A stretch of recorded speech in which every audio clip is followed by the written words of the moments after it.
Sosok Ade Arysyam disebut flexing iPhone 17 Pro Max saat jumpa pers. Nama Brigjen Ade Arysyam Indradi tiba-tiba jadi sorotan publik, bukan lantaran pernyataannya di jumpa pers, melainkan karena benda mewah di tangannya. Dalam konferensi pers itu, perwira tinggi Polri tersebut tampak menggenggam sebuah smartphone yang diduga iPhone 17 Pro Max, gawai premium terbaru Apple yang bahkan belum resmi beredar di Indonesia. Lantas siapa sosok Ade Arysyam dan seberapa kaya?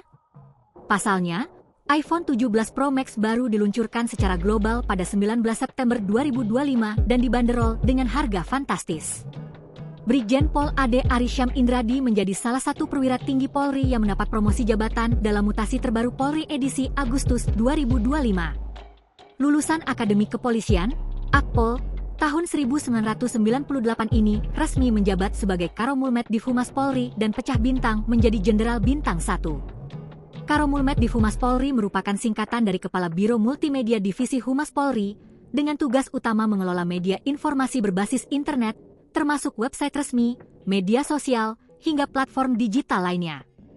Kenaikan pangkat Ade Ary dikukuhkan dalam Korps Rapor Perwira Tinggi Polri yang berlangsung di Rupatama Mabes Polri, Jumat, 12 September 2025, dipimpin langsung oleh Kapolri Jenderal Listio Sigit Prabowo.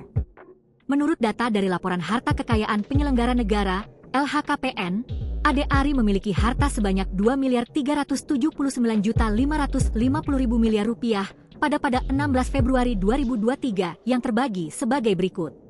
Tanah dan bangunan, Rp1.343.950.000. Alat transportasi dan mesin, Rp375.500.000. Kas dan setara kas, Rp660.100.000.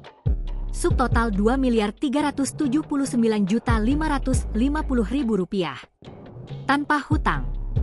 Total harta kekayaan, Rp2.379.550.000. Download Tribun X sekarang, menghadirkan lokal menjadi Indonesia.